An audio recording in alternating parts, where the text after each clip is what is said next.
Sonora.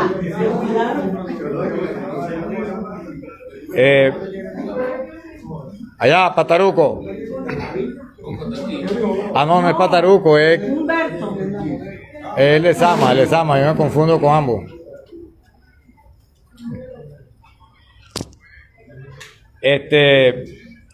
Estaría planteado una sola ponencia esta tarde del compañero Rubén González y después entonces una ronda de debate y terminaríamos más o menos temprano, ¿no?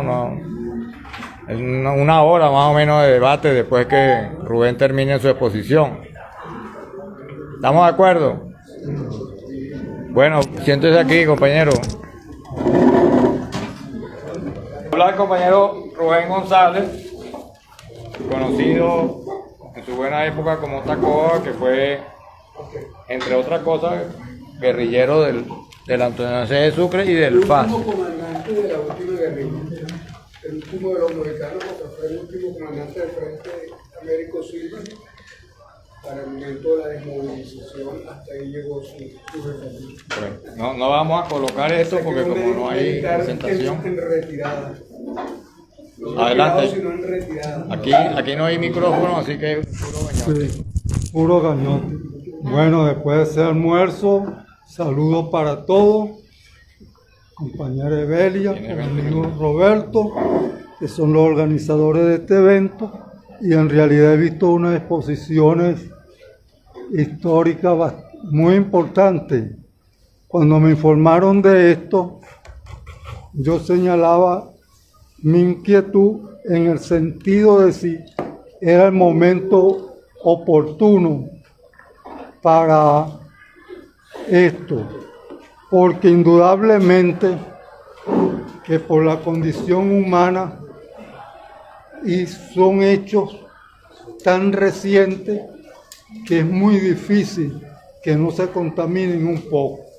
Sin embargo, decidí tener mi participación y estar consciente de que este estudio realmente científico puede ir ayudando a que en un futuro tengamos realmente una aproximación muy cercana a la verdad de lo que fue este conflicto en Venezuela. Ciertamente, la importancia de que ustedes estén aquí y de que hoy nos estemos escuchando es algo prácticamente una hazaña por lo que significó ese conflicto, donde la mayoría de nosotros o todos tenemos el calificativo de sobreviviente, porque eso tiene la conflictividad social. En algunos momentos llega a una situación tal de que se hace difícil que la violencia no estalle y que tenga su parte muy violenta, su parte donde prácticamente no se toman en cuenta los elementos de derechos humanos ni de nada, sino que cada quien cree tener la razón y en base a esa razón actúa. Ya vimos la parte histórica, ese análisis que están haciendo los compañeros, el esfuerzo por llegar a saber qué fue lo que pasó en la década de 60 y para destacar lo que pasaba en Oriente. Yo, en este caso, soy simplemente un participante en el conflicto que hoy tengo la posibilidad de venir y decir las cosas como yo la veía en ese momento. No quiero decirlo como la vería en sino como la vi yo en aquel entonces y cuáles fueron las motivaciones para yo incorporarme. Claro, estos son cuentos, son anécdotas, sin embargo allá el historiador Nikita decía que tienen una importancia para esta lucha que nosotros dimos y que estamos dando por la redención del ser humano, por tener una mejor Venezuela y porque el mundo realmente sea mejor para todos. Es bueno recordar que muchos de los presentes formaron parte de ese movimiento y es necesario que hablar de ese pasado glorioso estemos recordando a cada uno de esos héroes que lógicamente hoy no están aquí porque ofrendaron su vida por un ideal. No importa en ese momento si tenían una china, un chopo, un machete, pero estaban armados de un ideal, que eso es lo que hay que destacar. Nosotros no buscábamos más nada, sino una posibilidad de lucha y que fuera con la mano, con los pies, porque eso era para nosotros algo muy valioso, enfrentar la opresión que considerábamos había en ese momento. El título de este seminario, como yo lo veo, un ejército loco que protagonizó la lucha armada en el oriente de Venezuela entre los años 64 al 94, fueron tiempos difíciles, tiempos de decisiones, tiempos de lucha sin cuartel, y donde el pueblo de Venezuela vio sus calles colmadas de un conflicto por más de 30 años.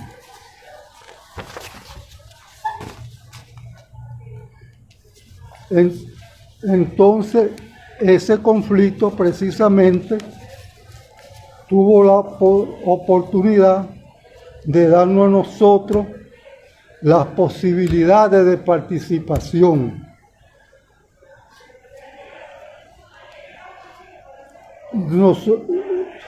Bueno, disculpe un momentico.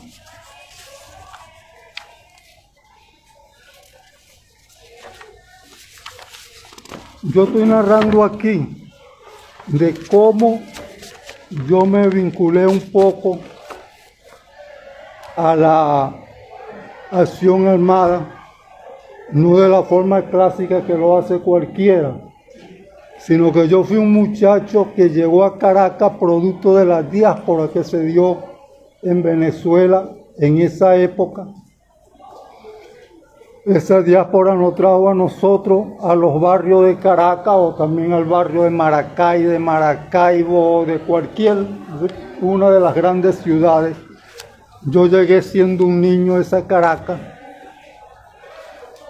y lógicamente no fue fácil integrarme. Era una lucha bastante difícil, prácticamente parecida a la misma que están viviendo algunos venezolanos ahorita en el exterior. Y a nosotros nos daba eso mucha inquietud. Cuando nosotros bajábamos al silencio desde el barrio, nos sentíamos muy felices, deslumbrados, pero cuando regresábamos al barrio, chocábamos con la realidad, las carencias extremas que habían. Entonces, yo estando en ese barrio, voy escuchando algunas cosas, y entre esas cosas, un obrero me decía que él era del movimiento de izquierda revolucionaria, y decía, ¿qué es eso? Porque yo había escuchado hablar un poco de algunas cosas, bueno, pero y la guerrilla y la cuestión, hasta que llega el día que yo le digo, bueno, yo quiero vincularme. Y él me dice, pero ¿estás seguro que tú quieres eso? Mira que esto es muy peligroso, tú tienes tu familia. Mira, yo estoy consciente de todo lo que eso es y yo quiero esa vinculación. Él me lleva, estamos hablando en el año 67, él me lleva por aquí, por la avenida San Martín, a un sindicato, y allá me presenta Elizabeth Puche, y que estaba como dirigente del sindicato, y le pregunta a él, bueno, ¿y este muchacho qué hace aquí?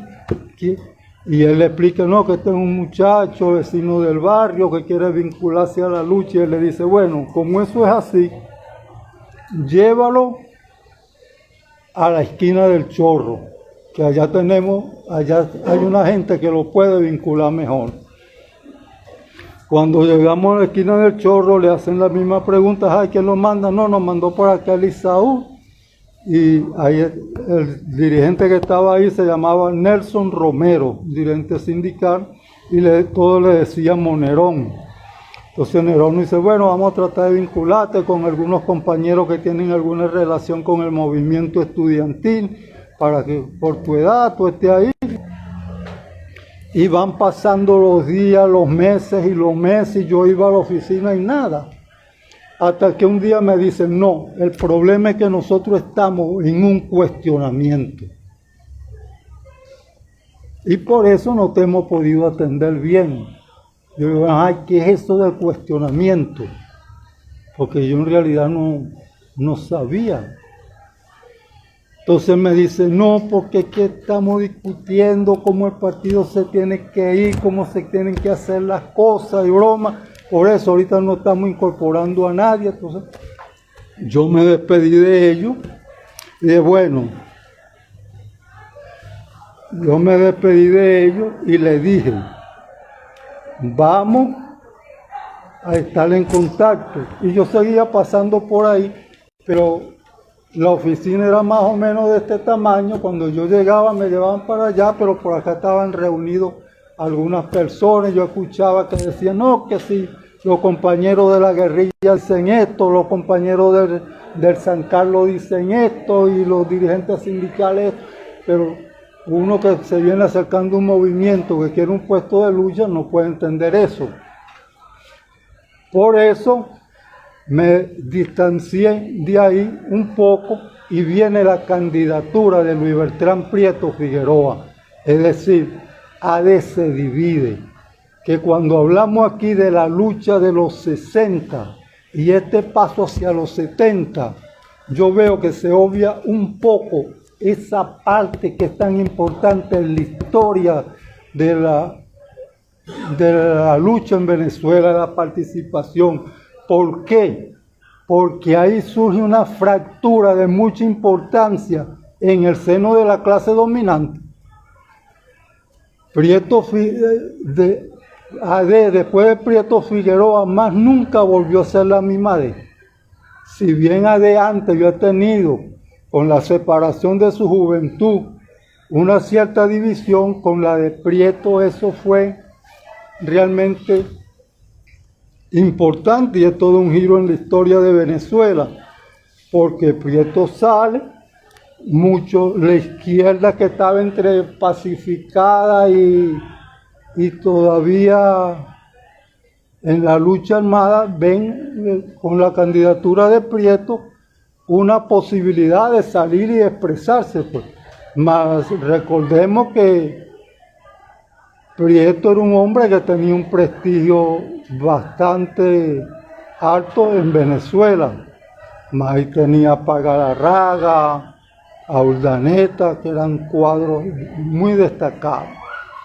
Y eso hace que esa candidatura fluya, recorra Venezuela, y se estaba esperando, pues, cuál era el resultado de esa elección. El resultado de esa división fue que por primera vez el señor Rafael Caldera gana una elección, que sin la división, y la ganó, bueno, como dice, casi nariz con nariz.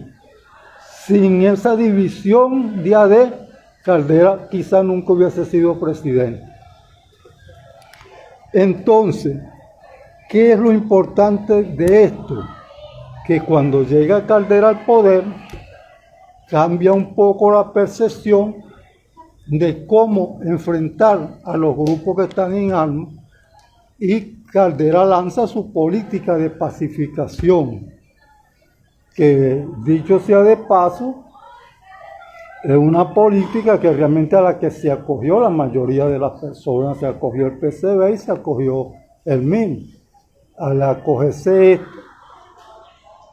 Douglas Bravo quedó con una guerrilla en su arcón, pero ya no tenía la misma fuerza. Ya los Douglas Bravo se quedaba prácticamente con un foco. Y los guerrilleros de Oriente también son un poco, están desvinculados de las ciudades, y muchos de esos compañeros formadores de la guerrilla de Oriente regresan a Venezuela en el desembarco de Machurucuto. Ahí lo reciben aquí con un baño de plomo. Y la montaña del Bachiller no tiene condiciones para el desarrollo de una guerrilla, por múltiples razones, pero sobre todo la geográfica. Esa es una montaña que sus aguas son muy malas, que la cantidad de plaga también es difícil. Aparte que su cercanía con los grandes centros del poder le permitía a la clase dominante cercarlo y combatirlo con demasiada fiereza, porque eso estaba relativamente cercano a Caracas y era realmente inconveniente, no era igual Douglas que estaba en Falcón. De ahí los compañeros se trasladan hacia el oriente, sobre todo con la visión. Hay muchos compañeros que han vivido en Oriente o que son orientales, que tienen la visión. Por ejemplo, Américo dice, no vamos por Oriente, allá vamos a estar mejor, y comienza esa campañita, y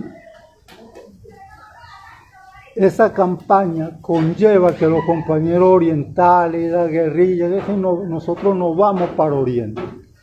Ahora esta gente dice para Oriente, exactamente no es en el año 70, es antes que ellos se van. Ya cuando estamos en la campaña electoral de Caldera y esto, ellos están en Oriente, un poco en el cuestionamiento y la cuestión, una guerrilla, como señalaba el amigo aquí, golpeada en armamento, golpeada en recursos, no estaba haciendo mucha bulla, más un enfrentamiento con el partido. Entonces eso hace que esa guerrilla llegue a Oriente, tiene la posibilidad real de que el campesinado de Oriente, esa masa, un campesinado aguerrido, lo recibe con los brazos abiertos y le brinda mucho apoyo, pues lo que ellos tenían, un cambur, una yuca, una mazorca, pero le brindan una posibilidad de desarrollo, porque también comienzan a incorporarse muchachos que no tenían ninguna formación, como era el caso mío aquí en Caracas, que sin tener antecedentes de estar ligado a ninguna organización comunista, ni estar ligado a ningún movimiento de masa subversivo, tengo la inquietud y paso a eso, a solicitar una incorporación. Ahora yo me pregunto, ¿qué pasaba en la sociedad venezolana para que un joven que viene del campo llega a la gran ciudad que deslumbra a todo el mundo, tenga la inquietud de incorporarse a un movimiento revolucionario?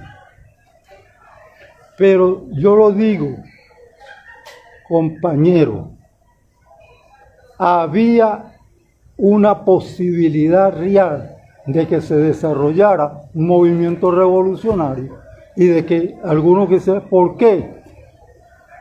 Porque el trabajador era mal pago. No estamos hablando a lo que es ahorita. En aquel momento el sueldo le alcanzaba para medio comer y resolverse alguna otra cuestioncita. Para conseguir un trabajo más o menos decente, más o menos con una remuneración aceptable, tenía que tener carnet de ADE y COPEI. Y ADE y COPEI en Caracas tenían un rechazo tan grande. Esta ciudad siempre estuvo votando contra el bipartidismo. Esta Caracas siempre, mira, uno estaba en su ranchito y era plomo en el 23, plomo en la loma de Urdaneta. Era una rebeldía permanente, independientemente de que cuando venían las elecciones, ahí ganaban con un 80%. Pero esa clase dominante era sorda y ciega. El poder tiene esa característica. Ellos no escuchaban de que había una crisis, de que la gente de los barrios reclamaba. A eso no le paraban. Y cuando le paraban era para una represión sin precedentes. Uno veía aquí en cualquier manifestación estudiantil los muchachos cayendo muertos. Uno veía aquí en cualquier reclamo de los trabajadores, se le despachaba enseguida que eran castrocomunistas, que tenían que ver con un plan internacional, todo menos pararse a ver realmente qué estaba pasando en Venezuela, cómo ellos le daban respuesta a estas cosas. Eso precisamente, compañeros, nos lleva a nosotros en 1970 a la formación, a esa idea de la formación de un partido. Yo lo cuento aquí anecdóticamente. Después de ese cuestionamiento que yo le hablo, un día estoy yo en mi casa y veo que viene uno de los compañeros. Cuando llega a mi casa le pregunto, ¿qué tú vienes a hacer aquí? ¿Cuál es el motivo de tu visita? Y me dice, compañero, vengo con alegría porque terminó el cuestionamiento. Y yo, ay, ¿cómo es eso? ¿Qué significa eso? Que de ahora en adelante vamos a formar un movimiento. Todavía Bandera Roja no se llamaba partido, sino Movimiento Bandera Roja. Vamos a formar un movimiento y eso es para echarle bola porque vamos a demostrar que aquí en Venezuela sí hay hombres que tienen cojones y vamos a sentar un precedente independientemente de lo que están vacilando y broma. Yo le digo, ay, ¿quién dirige eso? No hace falta nombre de quién dirige, lo que hay que tener la necesidad y la idea de que hay que echarle bola. ¿Y las tareas cuáles son? Bueno, las tareas son múltiples. Hay que crearle el terror a los que están gobernando y el terror a la burguesía. ¿Y cómo se expresa eso? Nosotros en lo concreto, ¿cómo lo vamos a hacer? Bueno, me dice, hay que comenzar una campaña de propaganda para dar a conocer este movimiento de nuestra separación del movimiento de izquierda revolucionaria y arrancar nosotros con nuestra tarea que no va a ir bien porque estamos seguros de que el país lo necesita. Yo, 5 minutos para... Bueno, es bueno destacar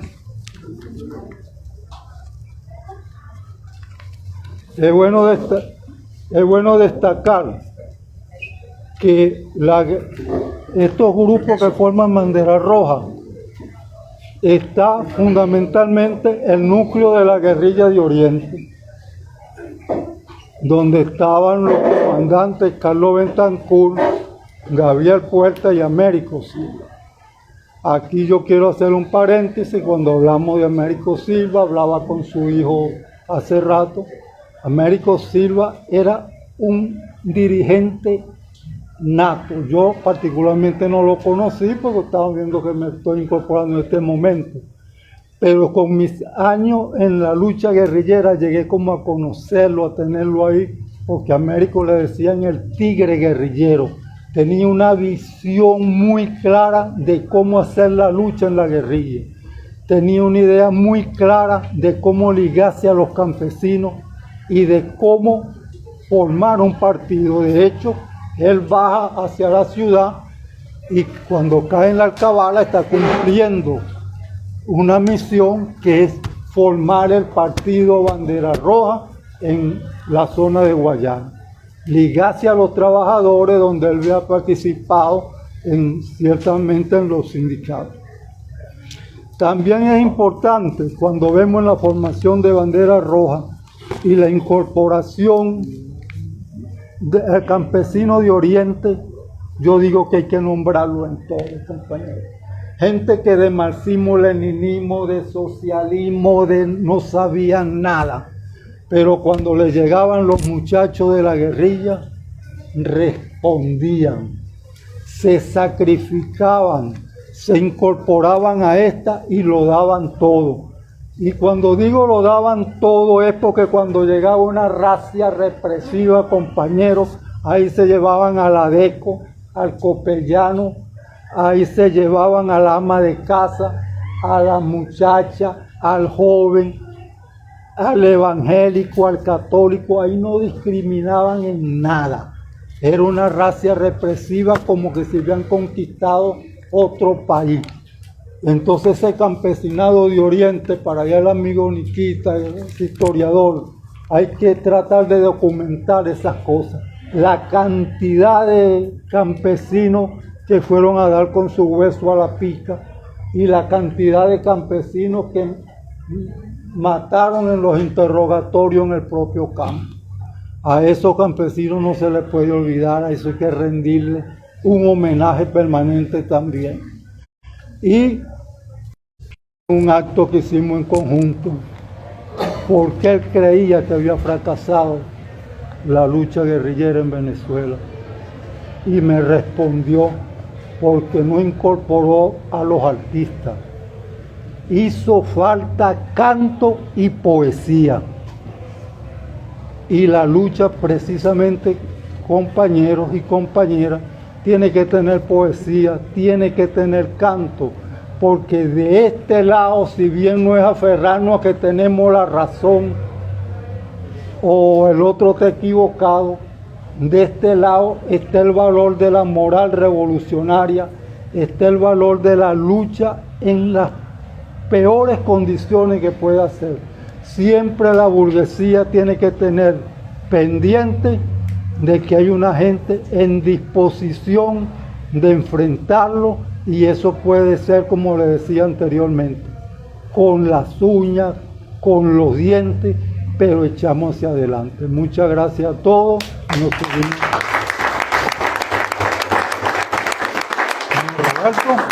Gracias, Rubén. El compañero Ricardo Ochoa, por allá, usted va a hablar aquí. Venga, venga.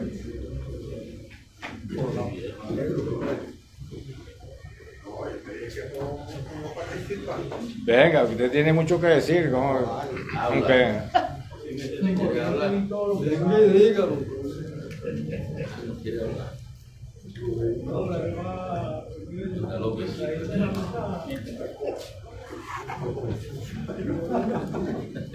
Bueno, buenas tardes. Le habla Sierra, ahora Ricardo Ochoa no puede hablar mucho. Yo quiero inicialmente agradecer pues la iniciativa que han tomado los compañeros Roberto, compañera, en cuanto a lo que es la historia de insurgentes de Oriente, que está bastante olvidada, bastante tergiversada, y en fin. Dale. Yo no puedo hablar mucho, compañero. Le informo a todito a los compañeros de armas que el morral guerrillero lo cambié por un morral de farmacia. ¿Oíste? Bueno, entonces yo creo que es importante esa investigación, y creo que hay muchas interpretaciones de maneras individuales, personales, grupales, en torno a lo que ha sido la lucha armada en Venezuela. Y muchas veces yo creo que se centralizan en las críticas y en las observaciones críticas, y por supuesto también autocrítica hacia la zona interna de los grupos que han participado tanto en Occidente como en Oriente. Pero en la historia de los compañeros también vienen reflejadas las condiciones internacionales, condiciones nacionales y regionales en que se desarrollaron esos conflictos de esa época, pues. Y eso es un elemento importante, porque la lucha armada no dependía única y exclusivamente de los guerrilleros, dependía de la política terrorista del Estado que llevó a esa situación, y que se abrió la posibilidad de enfrentar esa política terrorista en base a un desarrollo y a una actividad de lucha armada para la conformación o en el marco de una estrategia para cambiar la situación y tomar el poder para beneficiar realmente a las clases populares, pues. Y eso era un elemento que estaba planteado. Y hay que tomar también que no es una cuestión muy de uno, muy nacional, etcétera, sino también que hay que tomar en cuestión las experiencias revolucionarias a nivel mundial y a nivel de América Latina y las experiencias revolucionarias de nuestro país. La guerra de Vietnam, Cuba y todo eso influyó bastante en el desarrollo y en la formación política de los combatientes y de la perspectiva de lograr un triunfo en ese sentido. Yo creo que eso es un elemento importante y dentro de eso creo que también otro elemento que se debe también plantearse en el análisis de la cuestión histórica es también para evitar parte de lo que viene siendo el imperialismo, el capitalismo, que es el olvido de la historia. El olvido de la historia insurgente, la tergiversación, y a veces se pone la lucha armada como un error fundamental de los revolucionarios y no toma en cuenta cuáles fueron los objetivos, cuáles fueron las políticas del Estado que llevó a muchos de nosotros a tomar las armas y dejar la vida normal y cotidiana para enfrentar al enemigo en todas las formas de lucha y organización. Era la combinación de las diversas formas de lucha y organización para tomar el poder y lograr las reivindicaciones fundamentales para el pueblo venezolano y acabar con lo que es la burguesía. Pero teníamos un elemento fundamental, que era el imperialismo norteamericano, que era el enemigo principal de nuestra patria. Y eso evidentemente iba a llevar a una confrontación fuerte de todas las actividades revolucionarias que se hacían. Entonces, eso parte del análisis histórico, hay que tomar en cuenta eso. Y también sobre al compañero, ¿cómo es? Rubén Otacoa. Bueno, que hay muchos campesinos. Mira, nosotros, por ejemplo, la experiencia nuestra en la guerrilla en Oriente, nosotros lo hemos destacado, que si nosotros no hubiésemos tenido el apoyo de los campesinos, muy difícil hubiésemos desarrollado ese frente guerrillero, esas actividades guerrilleras que impulsamos durante estos años de la segunda etapa de la lucha revolucionaria y por supuesto también la etapa de la primera lucha. Sin el apoyo campesino eso no hubiese ocurrido, porque a nosotros nos tocó impulsar la guerrilla en Oriente precisamente cuando el Estado terrorista había dado un golpe bestial y terrible al partido Bandera Roja, que era quien estaba impulsando y dirigiendo esa política. Nosotros, por ejemplo, en la reconstrucción, después de la masacre de Cantaura, prácticamente no teníamos el apoyo del partido.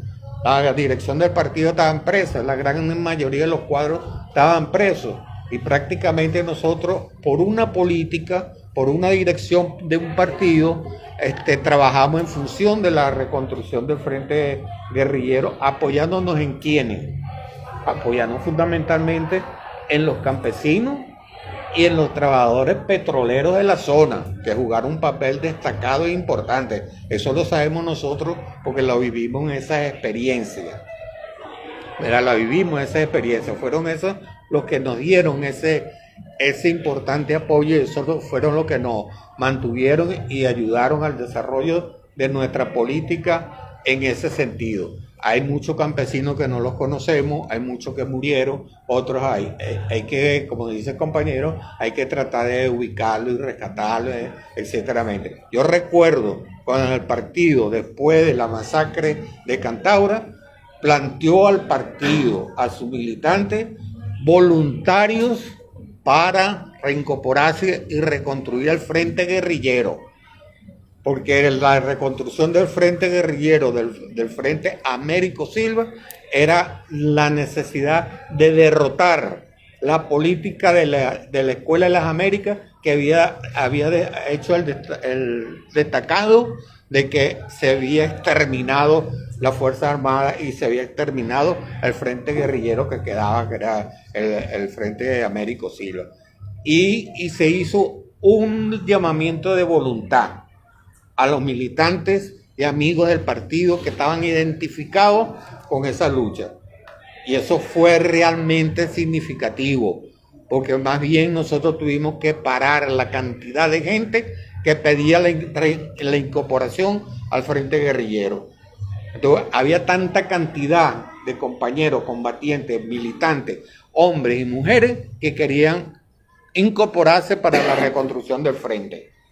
Y nosotros tuvimos que darle un parado, hacer una selección, apoyándonos en quienes, fundamentalmente los héroes y heroínas sobrevivientes de la masacre de Cantaura, y apoyándonos en todos esos campesinos y todas esas cuestiones. Pero eran bastante los voluntarios del partido que iban a pedir la incorporación. Pero no podíamos dejar tampoco al partido solo, no podíamos dejar el partido a las desbandadas.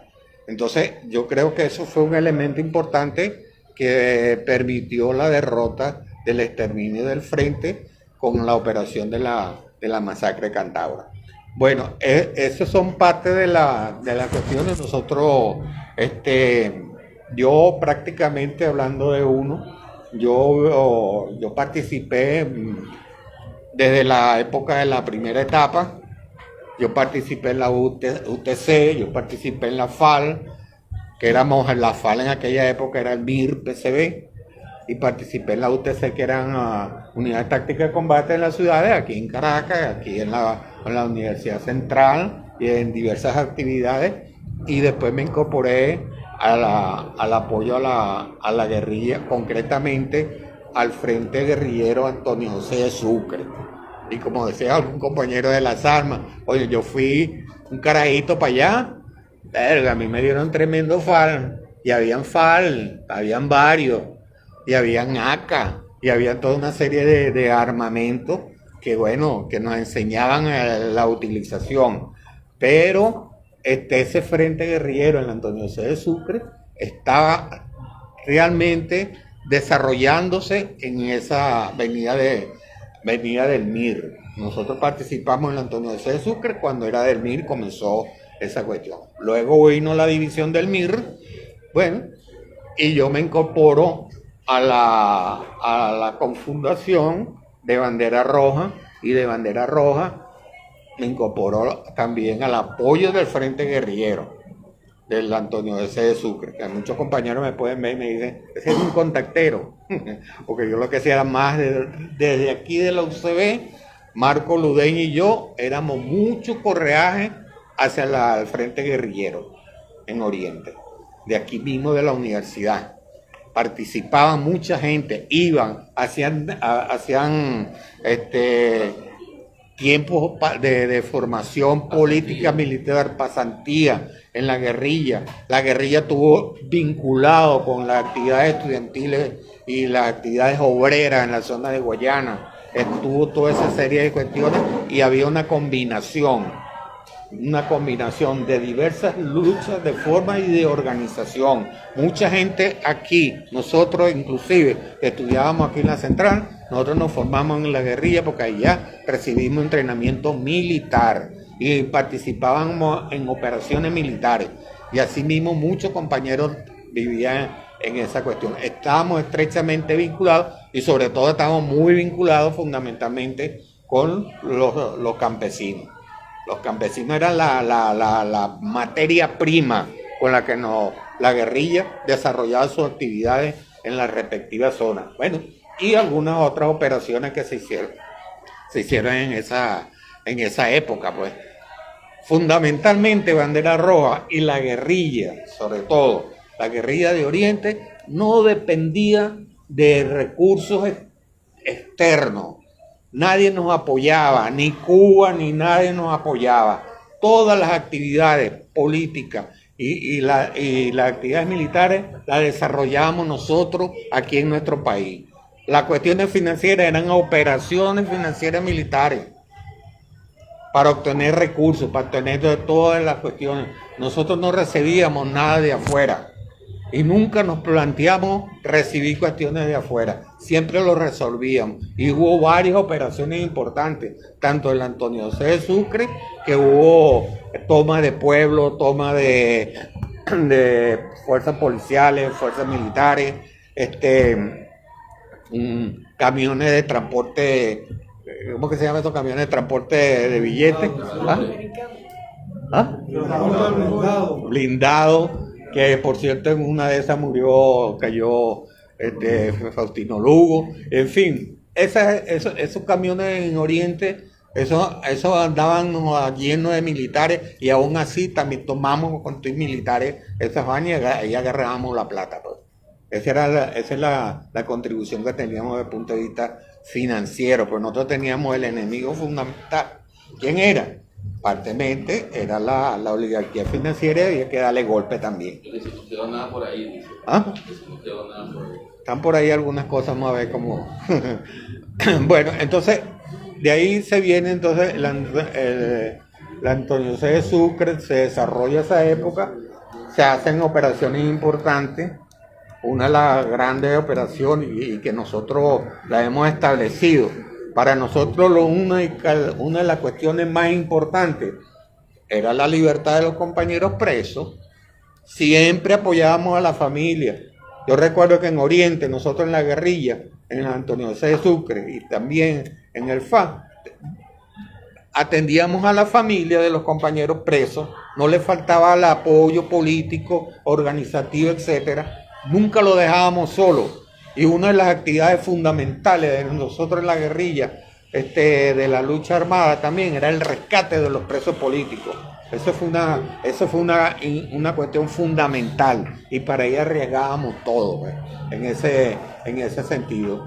Y de ahí surge la operación en el año 75, el 18 de enero del 75, que fue la fuga de San Carlos, con los presos políticos que estaban ahí, eran del PRD y de Bandera Roja, y se rescatan 23 presos, que bueno, ya está uno de los protagonistas de esa fuga.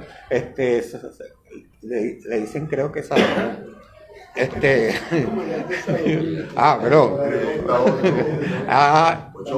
Morales Rossi también.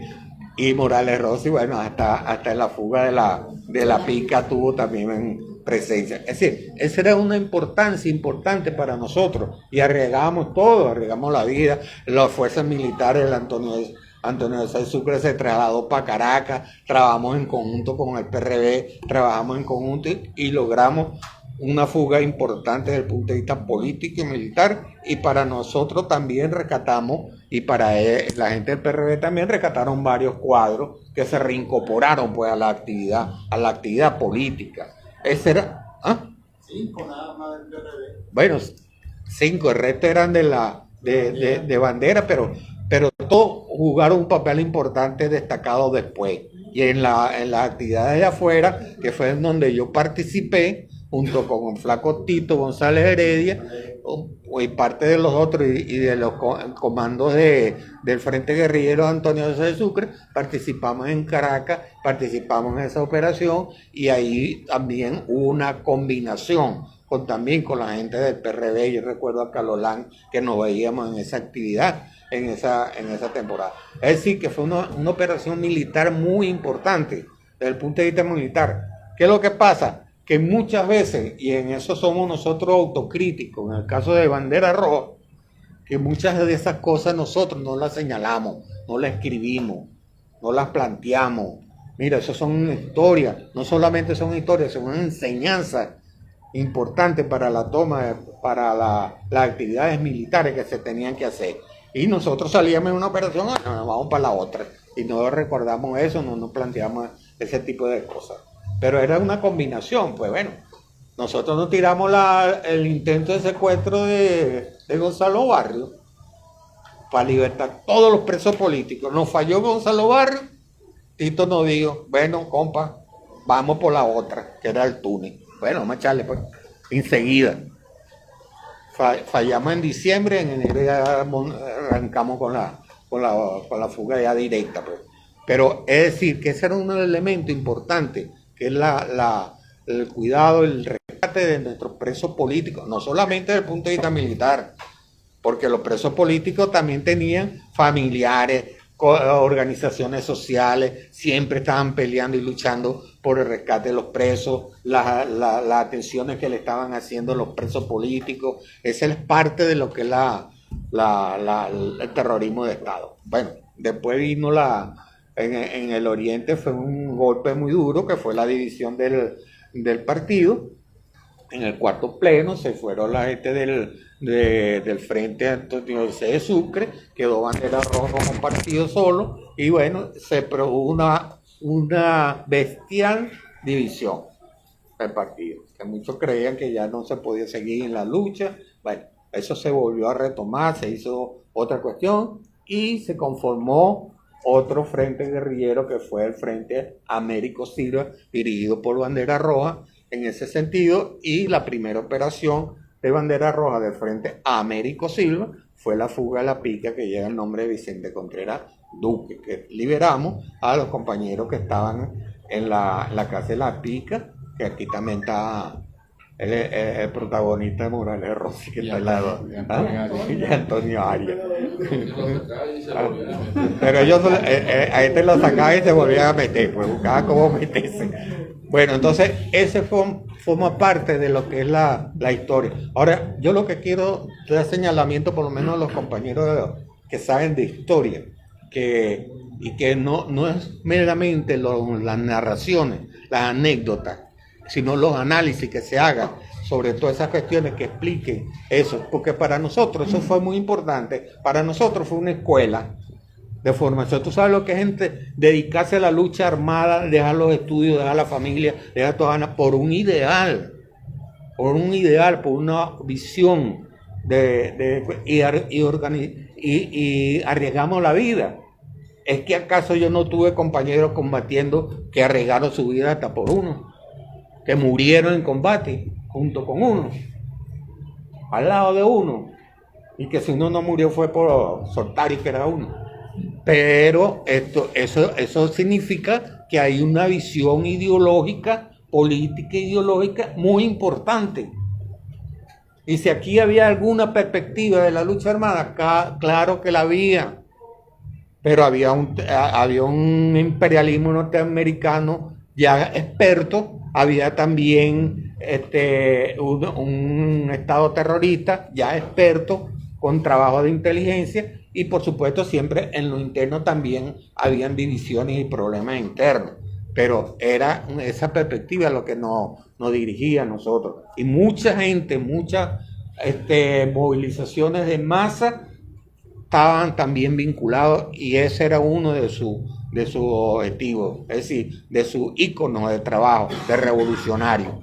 Y hacían lucha de masa, hacían lucha. ¿Cuántas veces nosotros no tuvimos en la lucha en los barrios apoyados por toda esa gente de esos barrios, en el campo? Sin ese apoyo, no, hombre, aquí no había posibilidad de desarrollo, porque las Fuerzas Armadas eran muy fuertes. Entonces le dice, ¿cómo vamos a enfrentar esas Fuerzas Armadas? Las vamos a enfrentar junto con el apoyo del pueblo, porque si no hubiésemos tenido apoyo de los campesinos, de los trabajadores, de los estudiantes que se incorporaron, pues no hubiéramos hecho nada, no hubiéramos aguantado la mecha, no hubiéramos durado mucho tiempo. Entonces yo creo que eso es un elemento importante, el apoyo popular al desarrollo de la lucha armada, tanto de la primera etapa como de esta segunda etapa, que yo, por lo menos, es la experiencia que yo tengo, pues. Y yo tuve esa experiencia, y yo veía cómo nos sacaban los campesinos, cómo nos apoyaban, cómo llegaban allá, cómo conformamos milicias campesinas, cómo enfrentábamos al ejército, cómo se incorporaban por tiempo con la guerrilla, y cómo se formaban también eso y nos apoyaban. El apoyo campesino. Sin ese apoyo nosotros no hubiésemos hecho lo que hicimos. Yo creo que nosotros hicimos un papel importante dentro de las circunstancias que nos tocó desarrollarla. Por ejemplo, el otro caso que uno siempre lo ve, que lo tergiversa, que no lo reconoce, que todas esas vainas, fue el apoyo del Frente Guerrillero Américo Silva a las rebeliones militares del 92, del 4 de febrero y del 11 de noviembre. Nosotros participamos, 27 de noviembre. 27 de noviembre del 92 y el 4 de febrero. Inclusive, con lo que decían los compañeros aquí, creo que, no sé si fue el compañero Venegas, la acción de rebelión popular el 27 de febrero, ¿verdad? Uno fue gente del partido, fue gente de estudiantiles, obreros, ya venían con esa formación de descontento con la situación del Estado, las medidas neoliberales que se estaban imponiendo y lograron impulsarlo. Bueno, pasó y tomaron ellos la rienda y mucha gente del partido no participó y se enteró otros que estaban, pero otros sí participaron en esas actividades y después salieron a apoyarla en distintas etapas, en distintas cuestiones. 5 minutos. Ajá, 5 minutos. Bueno, yo soy guerrillero, pero toma 10.